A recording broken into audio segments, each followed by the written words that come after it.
여호수아 14장 말씀은 크게 나누면 두 부분으로 나눌 수가 있습니다.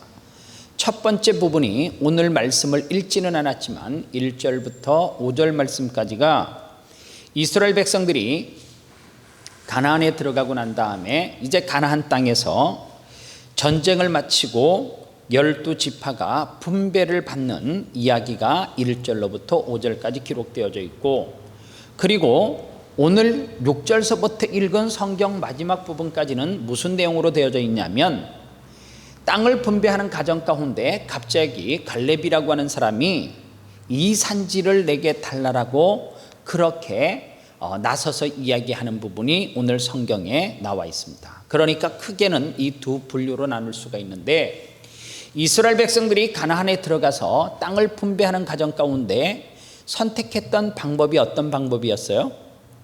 제비뽑기였단 말이에요.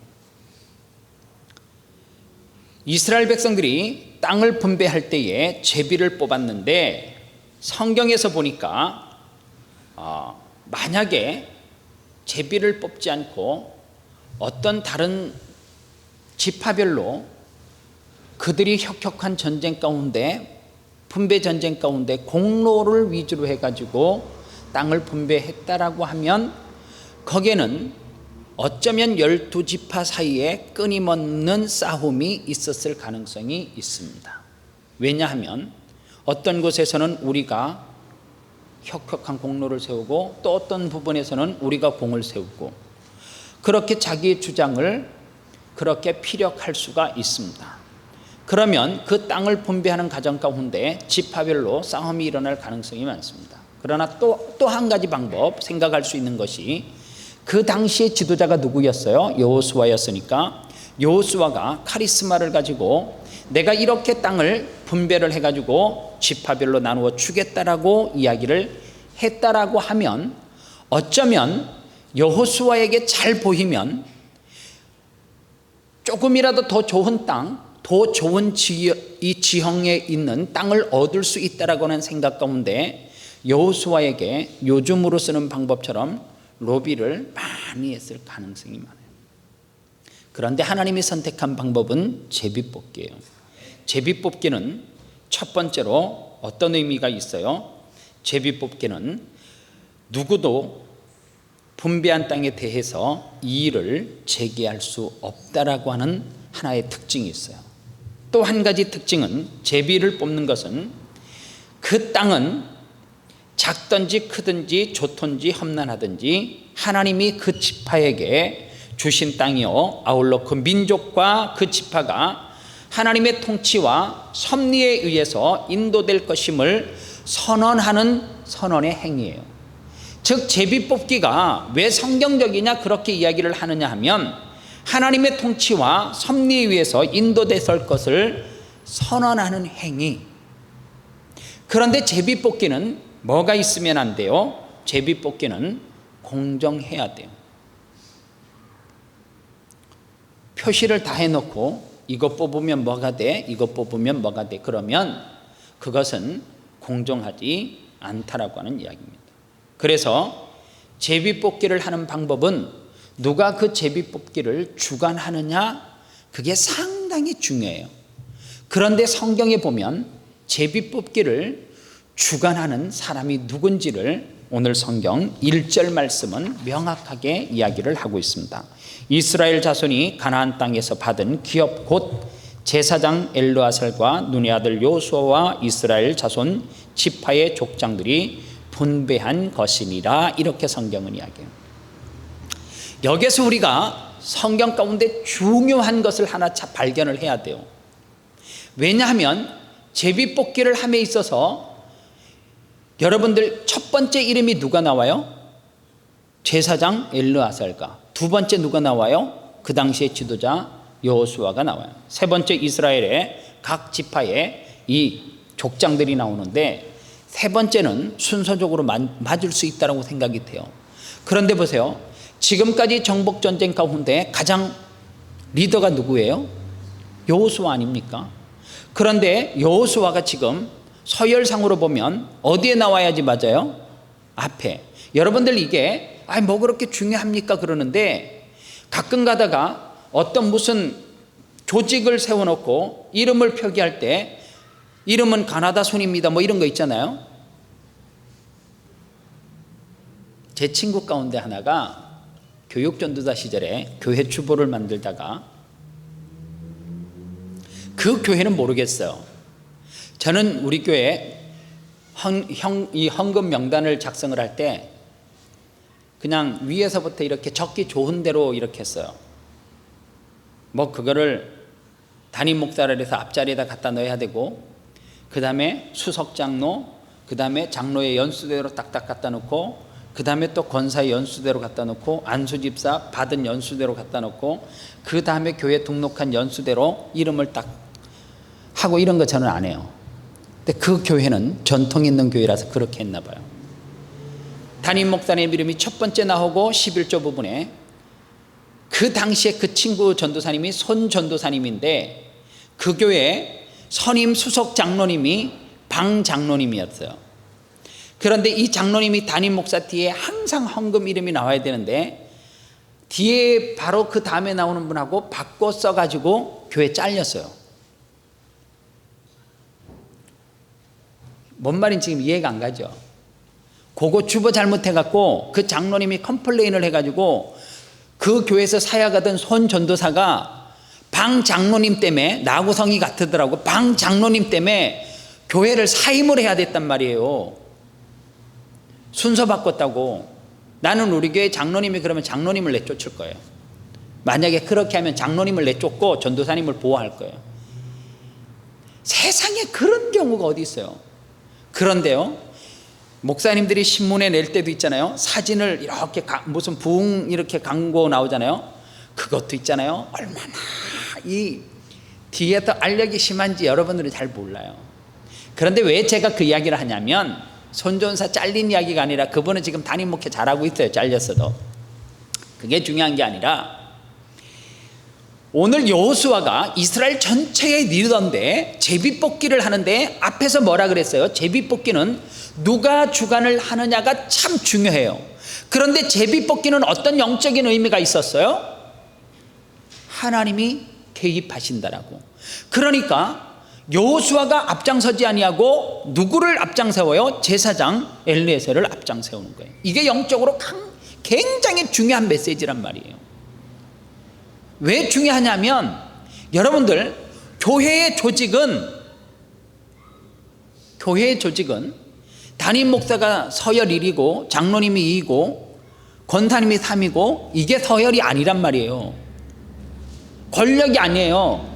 교회의 조직은 뭘로 구성되어져 있냐면, 교회는 적어도 질서를 세우기 위해서 그 역할을 줬을 뿐만 아니라 역할과 기능에 의해서 그 직분을 주는 거예요. 무슨 말인지 이해 가시죠? 권사님이 되면 그 권사님의 역할과 기능이 있어서 그 일 하라고 준 것이지, 교회에서 내가 주인인데 이거 하라고 준 거 아니고요. 장로님에게도 뭐가 있다는 거예요? 그 역할과 기능, 담임 목사에게 역할과 기능이 있어요. 그 기능 따라서 사역을 감당하라고 주신 것이지, 그것이 권력을 휘두르는 뭐가 되면 안 되는 거예요? 직분이 되면 안 돼요. 한국교회의 위기는 여기에 있어요. 담임 목사님의 권력이 너무 세요. 그 권한이 너무 세다 보니까 어떻게 해요? 다 휘둘러요. 그러다 보니까 조직이 커가면 커갈수록 역할과 기능 따라서 어떻게 해야 돼요? 다 나눠야 되거든요. 그런데 교회가 성장하면서도 그거를 다 내가 하다 보니까 어떤 현상이 일어나요? 교인이 3,000명, 5,000명이 됐는데도 재정을 담임 목사님이, 머리가 좋은가 봐요. 저보다는 하여간 그거를 다 일일이 또 이렇게 정산을 하고 막 이렇게 혼자서 해가지고 다 그거를 설득시키는 거 보면, 그리고 그 정도 되니까 또 교회 부동산을 뭐 기도원도 사고 뭐도 사고 그랬는데, 그거를 장로님도 한 명도 모르고 담임 목사님 혼자서 다 계산을 하고 알아. 머리가 좋은 건지 아니면 그것이 마치 권력의 자리처럼 성도들은 전혀 몰라야 되고 혼자 그거를 좌지우지하고 주물르는 그러한 나쁜 결과를 가져오는 어떤 자리일 수 있다는 거예요. 그래서요, 여러분들, 청년에도 마찬가지예요.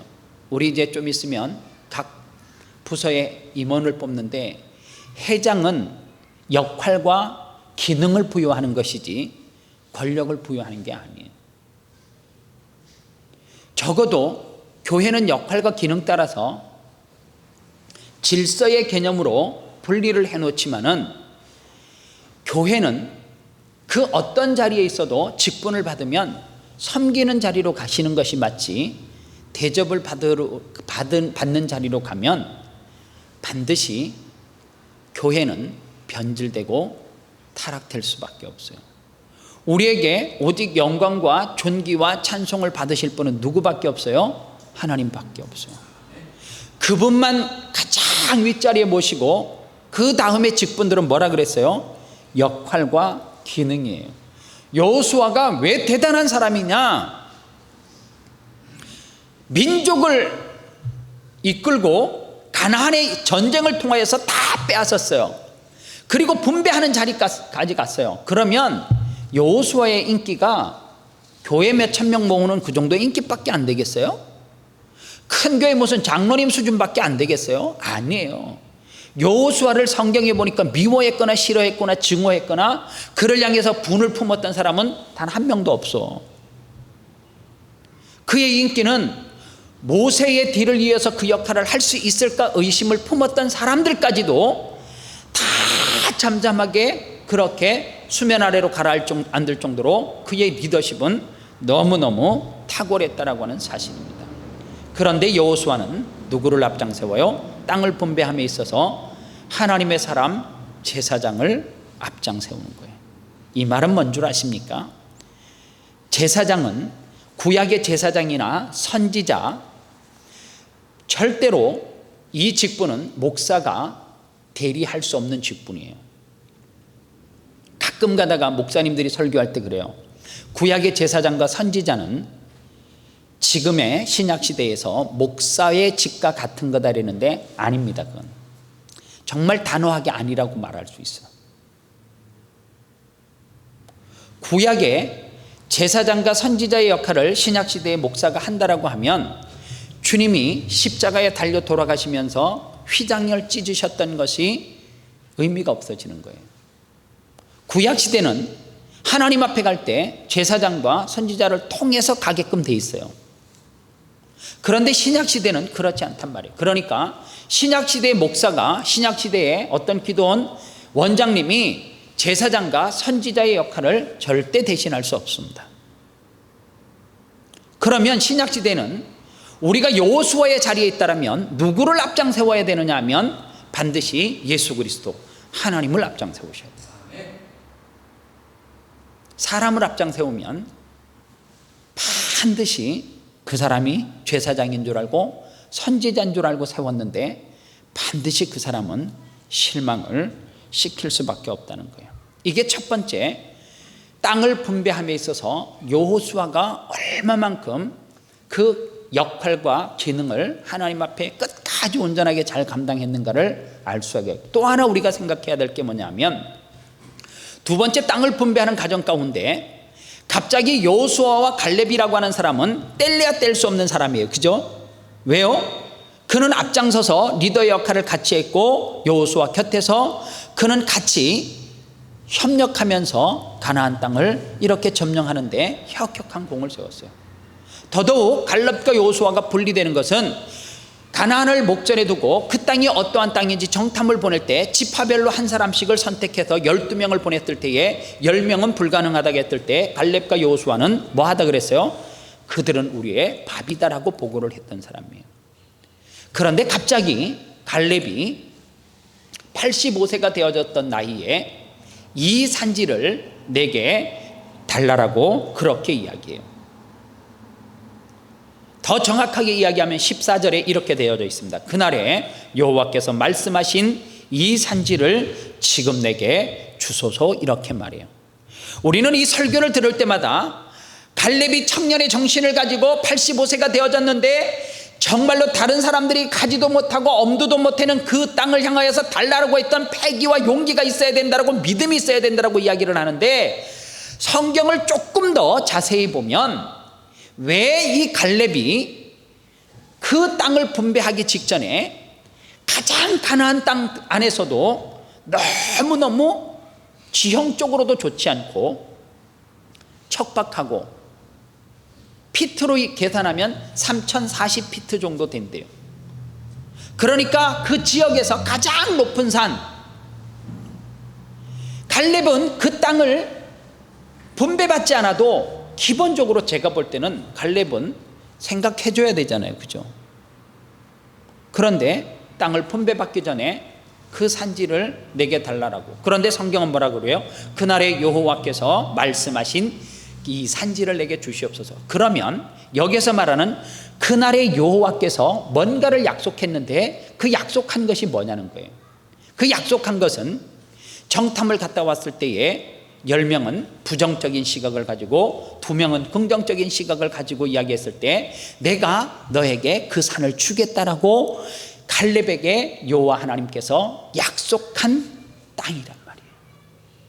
그 땅을, 약속한 땅을 주시옵소서, 그렇게 이야기했는데, 여러분들 잘 보면 갈렙이라고 하는 사람은 성경에 뭐라고 적혀져 있냐면 6절에 보니까 그때의 유다 자손이 길갈에 있는 여호수아에게 나오고 그니스 사람 여분네 아들 갈렙이 여호수아에게 말하되, 그렇게 기록되어져 있어요. 갈렙은 어느 사람이라고요? 어느 지역의 사람? 그니스 사람이라고 기록되어져 있잖아요. 그런데 성경을 좀 더 깊이 있게 보시면 갈렙이 12명의 정탐꾼으로 나갔을 때에 어느 지파 대표로 나갔을 것 같아요? 성경을 조금 깊이 보시면 알 수 있어요. 어느 지파 대표로 해서 나갔을 것 같아요? 그니스 족속 대표로요? 아니요. 그니스는 엄격하게 이야기하면 이방 사람들입니다. 이방인. 이스라엘 12지파에 속하지 않는 사람이 그니스 족속이에요. 그런데 12명의 정탐꾼으로 대표로 어느 지파 대표로 나갔냐면 성경을 좀 더 깊이 있게 보시면 갈렙은 유다 지파 대표로 나갔어요. 그런데 갈렙이 그러면 그 높은 지형산 아낙 사람들이 살고 있는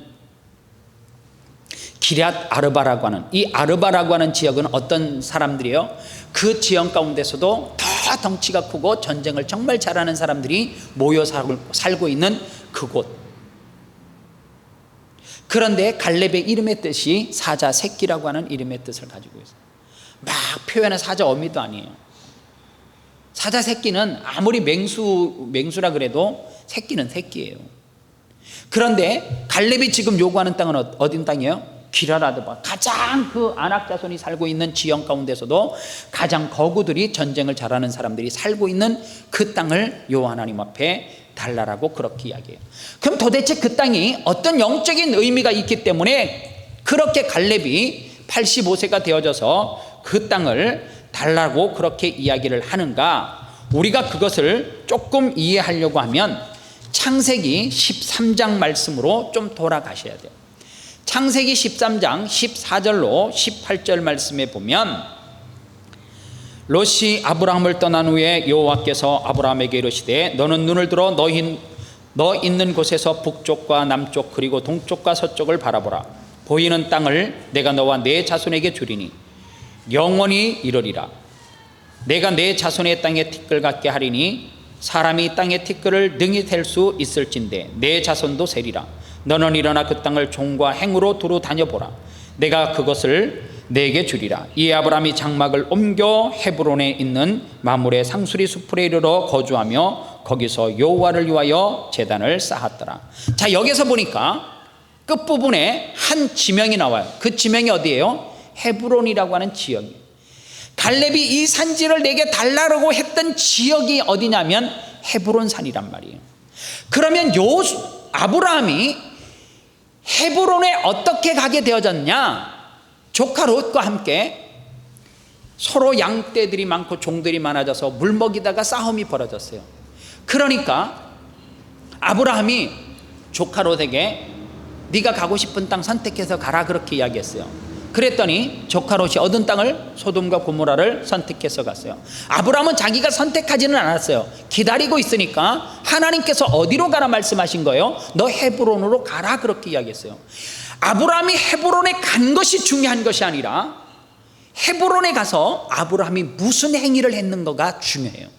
무엇을 했어요? 아브라함이 그곳에 가서 하나님 앞에 제단을 쌓았더라. 성경은 그렇게 이야기해요. 여러분들, 아브라함과 이삭과 그리고 그의 부인들이, 믿음의 선진들이 죽고 난 다음에 여러분들, 이 막벨라 굴이라고 하는 지역이 또 그 지역이에요. 그런데 그것은 값을 주고 산 땅일 뿐만 아니라 거기에 믿음의 사람들이 다 장례를 지내서 거기에다가 이렇게 묘자리를 지금으로 말하면 써놓은 것 아니에요. 믿음의 사람들이 예배했던 장소. 그런데 다른 사람이 볼 때는 그것은 산이거든요. 높은 산이에요. 그리고 거기에는 아낙 자손이 살아요. 다른 사람은 거기에 가라 그래도 서로 발을 빼고 안 가겠다고 핑계를 댈진데 갈렙은 그 산을 달라라고 해요. 왜 달라 그랬을까? 여러분들, 조카 롯이 기름지고 축복된 땅을 선택해서 가서 성공했어요, 실패했어요? 성공한 듯 보이나 결과적으로 그는 실패하고 탈탈 털고 나왔어요. 그러나 아브라함은 자기가 원하지 않았는데 너 헤브론으로 가라 그래서 그곳에 가서 뭐 했어요? 하나님 앞에 예배했어요. 그런데 아브라함이 어떤 축복을 받아요? 하늘의 뭇별처럼 바다의 모래알처럼 내 자손이 번성하는 축복을 어디에서 받는 거예요? 헤브론 땅에서 받는 거예요. 갈렙은 유다 지파 사람이 아니에요. 그런데 그는 유다 지파 대표로 정탐을 나갔어요. 그리고 유다 지파 대표로 무엇을 달라라고 이야기하는 거예요? 이 산지를 달라라고 이야기를 해요. 9절로 10절 말씀을 다시 한번 유심히 봐야 돼요. 유다는 사자 새끼로다. 내 아들아 너는 움킨 것을 찢고 올라갔도다. 그가 엎드리고 웅크림이 수사자 같고, 제가 지금 읽는 부분은 창세기입니다. 창세기 35장을 제가 5장 가운데 9절로 10절 말씀을 읽고 있습니다. 이 내용은 어떤 내용이냐면 12아들을 마지막 죽기 직전에 아버지가 축복하는 내용이 기록되어져 있는 내용입니다. 그가 엎드려 웅크림이 수사자 같고 암사자 같으니 누가 그를 범할 수 있으랴. 그가 유다를 떠나지 아니하며 통치자의 지팡이가 그 발 사이에서 떠나지 아니하기를 실로가 오시기까지 이르리니 그에게 모든 백성이 복종하리로다. 여기서 실로라고 하는 것은 무엇을 명확하게 지칭하느냐 하면 오실 예수 그리스도를 지칭하는 것이 실로, 그가 오시기까지. 누가 오시기까지요? 예수 그리스도가 오시기까지 그 이야기예요. 그러니까 그리스도가 어느 지파를 통해서 오신다라고요? 유다 지파를 통해서 오는데, 예수 그리스도가 이 땅에 오시는 족보를 보면 예수 그리스도는 순수한 유다 지파 혈통을 통해서 온 것이 아니라 그 가운데는 누가 있었어요? 몸을 파는 창녀도 있었어요. 비록 이방인이라 할지라도, 순수한 유다 지파 혈통이 아니라 할지라도 예수 그리스도를 믿으면 뭐가 될 수 있다는 것을 보여줘요. 기생 라합을 통하여서 예수 그리스도의 혈통이 될 수 있음을 단적으로 보여주는데, 갈렙이라고 하는 사람이 그런 축복을 받는 사람이랍니다. 그는 그니스 족속 사람인데 그는 유다 지파를 대표로 하고 오실 예수 그리스도를 대망하면서 믿음의 조상 아브라함이 하나님 앞에 제사하고 그 땅에서 놀랍도록 축복받은 그 땅. 그러나 세상 사람들이 볼 때는 그 땅은 저주받은 땅이요, 그 땅은 사람이 살 수 없는 땅이지만 영적인 시각, 영적인 시선으로 보니까 그 땅은 하나님이 축복한 땅이요, 하나님이 역사하는 땅이더라는 거예요. 그러니까 갈렙이 이 산지를 내게 달라라고 하는 말은 어떤 영적인 의미가 있어요?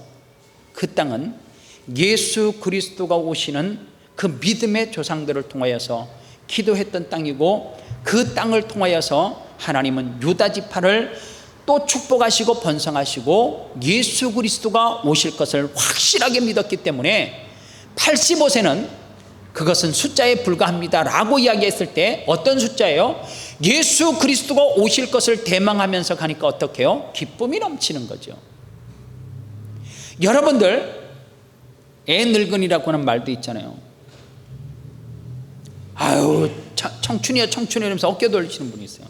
난 지금 한창이라고 한창이라고. 근데 젊은들 죽겠어요.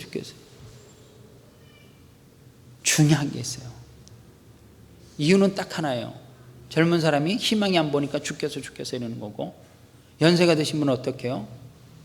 내일을 오늘을 하루를 기대하면서 뭔가를 내가 지금 이루는 꿈과 희망이 있기 때문에 기쁜 거죠. 힘이 솟는 거죠. 갈렙은 지금 그런 의미예요. 왜요?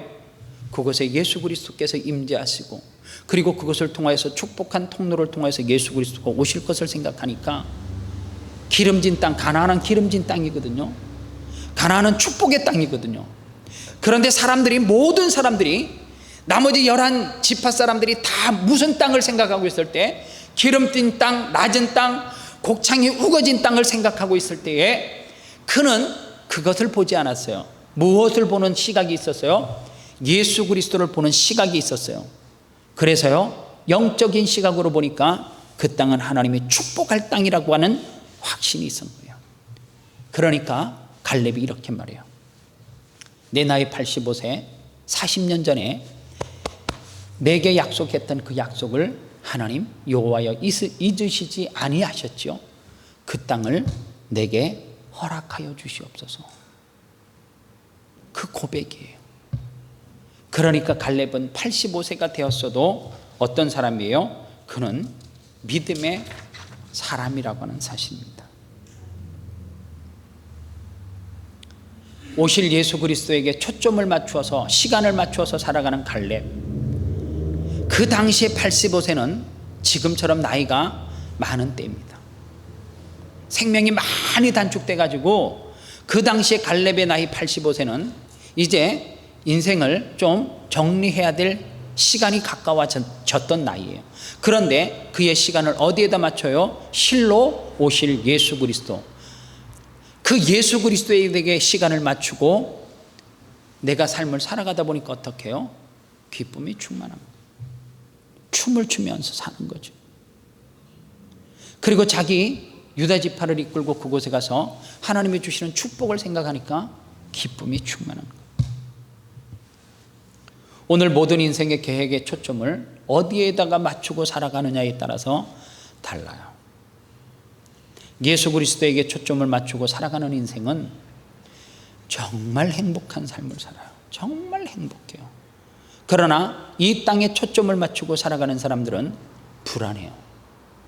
혹시 불안이 없으세요? 내가 죽고 나면 이 집 어떻게 될까? 이 차 어떻게 될까? 내가 가지고 있는 이 모든 것들은 다 어떻게 될까? 저는 알아요. 사람의 삶이 얼마나 허무한가를 알아요. 제가 설교 중에도 여러 번 이야기했지만 저희 형님이 58년 개띠예요. 어느 날 우 집사님하고 이야기를 하다 보니까 우 집사님이 58년 개띠래요. 58년 개띠 유명합니다. 우리 형님이 지금 살아있으면 저 모습, 염색을 했든지 안 했든지 모르겠지만 딱 조연선인데요. 2000년대니까요. 2000년이니까 지금으로부터 약 14년 전 아닙니까? 40대 초반에. 아마 제가 그 나이를 지나왔거든요. 제 40대 이제 후반이니까 그 나이를 지나왔잖아요. 사시던 아파트, 차, 그가 쓰던 펜, 심지어는 그가 쓰던 면도기 안에 보니까 시간이 한참 지나고 나서 면도기가 있길래 욕실에서 면도기 뚜껑을 열어서 툭툭 치니까 면도했던 털 있잖아요. 그게 이렇게 수북이 있어요.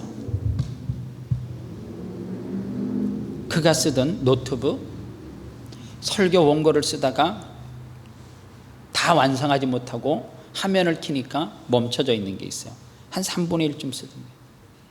그거를 제가 지금 노트북에 그대로 옮겨서 보관하고 있어요. 어느 교회 집회를 가기 위해서 설교 이렇게 어느 집회를 이렇게 간다고 다 이렇게 정리해놨던 거예요. 박사 학위를 받아가지고 논문을 정말로 이렇게 빳빳한 논문을 이렇게 쌓아놓고 이제 지인들에게 나눠주려고 입고 있던 양복, 딱 숨을 딱 마감하는 순간에 있잖아요. 아무 소용이 없어. 그냥 수도비예요. 그냥 그대로 먹죠. 그게 인생이더라니까. 그게 인생. 그렇게 애지중지하고 너 요놈 요거는 만지지 마, 너 요 책 손대지 마. 손을 한참 대고 있어도요 그런 소리 안 들리더라고요. 그게 인생이에요. 그게 인생. 이 땅에 어떤 목적을 두고 살아가면 반드시 그렇게 뭐 갑자기 사고로 가지 않아도 삶을 마감할 때 불안해요. 죽는 그 순간까지 불안해. 그 욕심이 생겨요. 그러나 갈렙처럼 오실 예수 그리스도에게 시간과 초점을 맞추고 살아가는 인생은 어느 순간 언제 주님 앞에 서도 이 땅에 미련을 두고 초점을 두고 살아가지 않기 때문에 기쁨과 행복한 삶을 살 수 있어요. 저는 우리 교회 성도들이 이 좋은 땅에서 그러한 삶을 추구하면서 좀 살아갔으면 좋겠습니다. 갈렙처럼 그러한 삶을 좀 추구하면서 살아갔으면 좋겠습니다. 이 시간 같이 기도하도록 하겠습니다.